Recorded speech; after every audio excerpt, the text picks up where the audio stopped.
अस्सलाम वालेकुम जी। ये जो चंगेज खान था ना, इसके जो ग्रुप में शामिल होता था तो उसको खून पिलाया जाता था। यानी कि हाथ पर से काट के और फिर वो एक प्याले में डालते थे जिसको वो पानी कहते थे। वो शैतानी अमलियात के थ्रू उसको पढ़ाया जाता था और फिर उसको पानी पिलाया जाता था, तो वो उनके ग्रुप का बंदा बन जाता था। और तारीख ये लिखती है कि इस अमल के बाद वो भी जो है ना सेंसेस अपने खो बैठता था, क्योंकि मुसलसल जो था ना अद्वियात, यानी कि दिमाग को मौफ रखने वाली या इंसानी जो जज्बात होते हैं उससे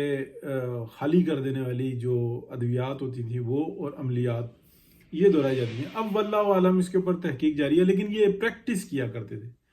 और फिर जो आगे कबाइल में जाते थे उसके जो आप कह लें कि जो ख़ास उल ख़ास होते थे वो अपना खून पिलाया करते थे कि ये चंगेज़ खान का खून है, उसके अंदर यानी कि तजदीद अहद लेते थे और आगे चला जाता था। और इस अमल को वो बार बार दोहराते थे। तो अगर आप देखें कि मतीउल्लाह जान को, असद तूर को लगता है ऐसा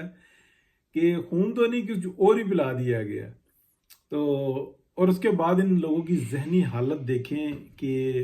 मतीउल्लाह जान साहब जो सवालात कर रहे हैं, बंदरों की तरह छाले मार रहे हैं। पेड़ पौधों के ऊपर वो जो पौधे लगे हुए थे, क्यारियां नई नई बनी हुई हैं, उसके ऊपर छलांगे मार रहे हैं कि हम सबसे आगे जनता अपना झंडा गाड़ें। बेहुदा सवालात, वक्त देखें, उसका मामलात देखें। असद अली तूर साहब पूछ रहे हैं जनाब वो 6 जजेस का जो खत है, 6 जजेस का जो खत है वो सरीहन कानून और आइन कानून की खिलाफ वर्जी है। यानी कि उन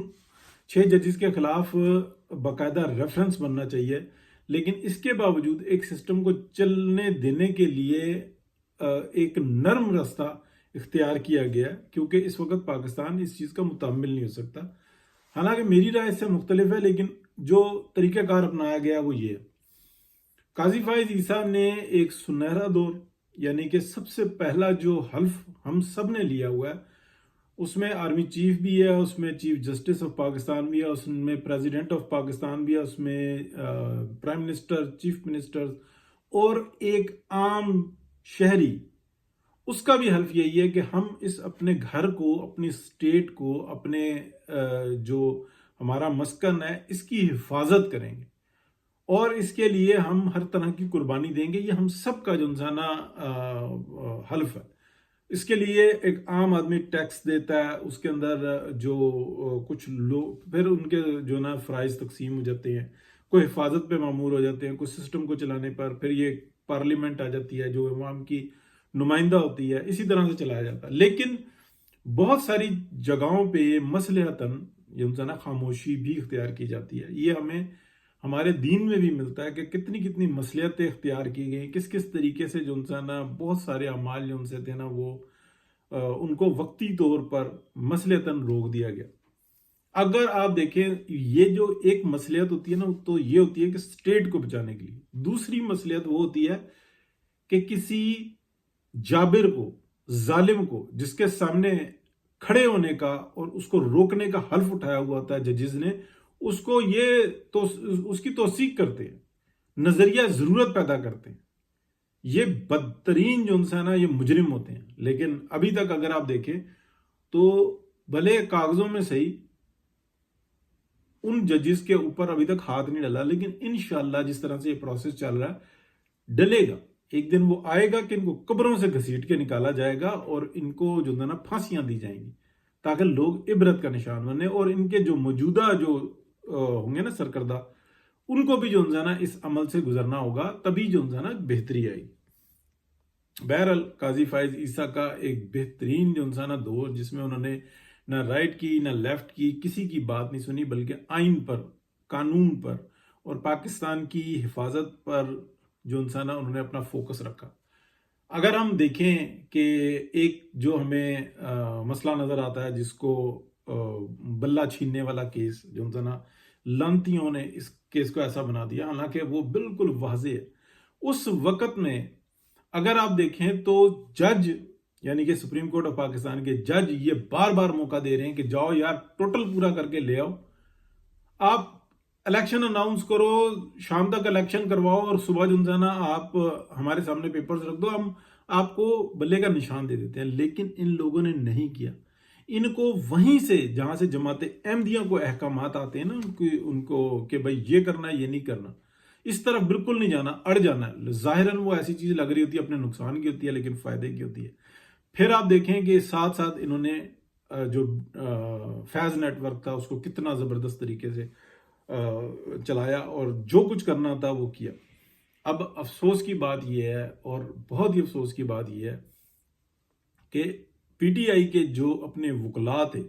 وہ یہ کہہ رہے تھے کہ یار یہ ہم کر کے اور ہم معاملے کو نمٹا دیتے ہیں، جج ہم سے ایک چیز مانگ رہا ہے وہ تو بلہ میں مل جائے گا۔ لیکن ان کے جو مین سرکردہ لوگ تھے نا، جو شیطان ابلیس کے پجاری ہیں اور جو ڈائریکٹلی لنکڈ ہیں، جن کی چلتی ہے، ان کو یہ احکامات ملے تھے کہ آپ نے یہ کام نہیں کرنا۔ یعنی کہ یا تو آپ کو بلے کا نشان دے کے اور یہ جو بینچ ہے یہ متنازع ہو جائے، اور یا نہ دے کے متنازع ہو جائے آپ کی نظروں میں، ٹھیک ہے، ایک عام آدمی کی نظر میں۔ تو پھر وہ جو قاضی فائز عیسیٰ اور ان کی پوری ٹیم جو انسان وہ قانون اور آئین پہ کھڑی رہی، بلکہ بار بار موقع دیتی رہی، نہیں ہوا تو پھر وہ بلے کا نشان چلا گیا۔ اس کے باوجود انہوں نے یہ کہا کہ بطور پارٹی آپ کی جو انسان شناخت وہ اسی طرح سے رہے گی، اور یہ بھی بات کہی کہ جو آپ کی جو سیٹیں ہوں گی، یعنی کہ جو اضافی سیٹیں ہوں گی، اس کے بھی آپ حقدار ہوں گے۔ لیکن انہوں نے ہی دیکھیں کہ کس طریقے سے ایک پارٹی سے دوسری میں جمپ کروائی، اور پھر جو انسان بالکل کورٹ کو متنازع کرنے کے لیے ہر قسم کی شیطانی ابلیسیت کا ساتھ دیا، جو ان کو وہیں سے مل رہی تھی انسٹرکشن جہاں سے جماعت احمدیہ کو ملتی ہیں، ٹھیک ہے، اس کے ایویڈنسز موجود ہوتے ہیں، یا ایک لائن جو اسی طرح وہ پہلے سے موجود ہے کہ یہ کس طریقے سے آ رہی ہوتی ہے۔ اب آپ دیکھیں کہ جو نتیجہ نکلا ہے اس کے بعد قاضی فائز عیسیٰ سرخرو ہو کے آج گھر گئے، لیکن وہاں پر بھی جو انسان ہے یہ جو ابلیسی ٹولہ ہے یہ آوازیں کستا رہا، اور کس طریقے سے آوازیں کستا رہا۔ افسوس کی بات ہے، مقصد پتہ کیا ہے اس چیز کا، ساری کا، اس ابلیسیت کا، کہ میں بھی جو اس وقت میں آپ بات کر رہا ہوں ان شیطانوں کے اوپر کر رہا ہوں، یعنی کہ یہ وہ سرکس کے جوکر جو اپنے اوپر ہنسوا کے پوری توجہ جو انسان حاصل کرتے ہیں اور لوگوں کو محظوظ کرتے ہیں، اور دوسری طرف جیب کترا جو انہی کے ساتھی ہوتا ہے وہ جیبیں کاٹ رہا ہوتا ہے، ٹھیک ہے۔ تو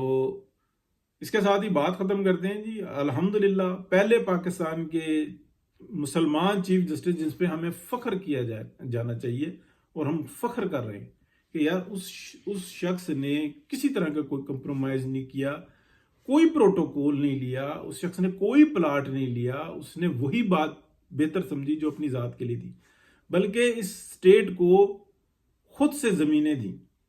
ٹھیک ہے، قائد اعظم کی ریزیڈنسی سے منسلک جو پلاٹ ہے وہ گفٹ کیا اسٹیٹ کو۔ اس سے زیادہ قربانی دینے والا جو مادی طور پہ ہے وہ کون ہوگا؟ یہاں تو یہ جو ملازمین کی، کورٹ کے ملازمین کی جو اپنا پلاٹس تھے اس کے اندر یہ تمام ججز نے جو ہے نا ہاتھ رنگے، دیکھیے ذرا نام ایک ایک کے۔ متی اللہ جان صاحب جب تک ان کا ایمان مرا نہیں تھا نا، تو اس وقت کہ ان کے پروگرام نکال کے دیکھیں گے کیسے ایک ہی گلی میں کارنر کا، ادھر کا ادھر کا، ایک ہی جگہ پہ تمام ججز نے پلاٹ نکلے، اور وہ کمپیوٹرائز جو انسان قرآن اندازی تھی، کسی جج کا ادھر ادھر نہیں گیا، اور پھر اسی کو ڈیولپ کرنا ہوتا ہے، اسی علاقے کو خوبصورت بنانا ہوتا ہے۔ یہ وہ بدکار لوگ ہیں، اس کے اندر کچھ کم برے ہیں، کچھ زیادہ برے ہیں، کچھ اچھے ہیں، کچھ زیادہ اچھے ہیں۔ بہت شکریہ جی، اللہ حافظ۔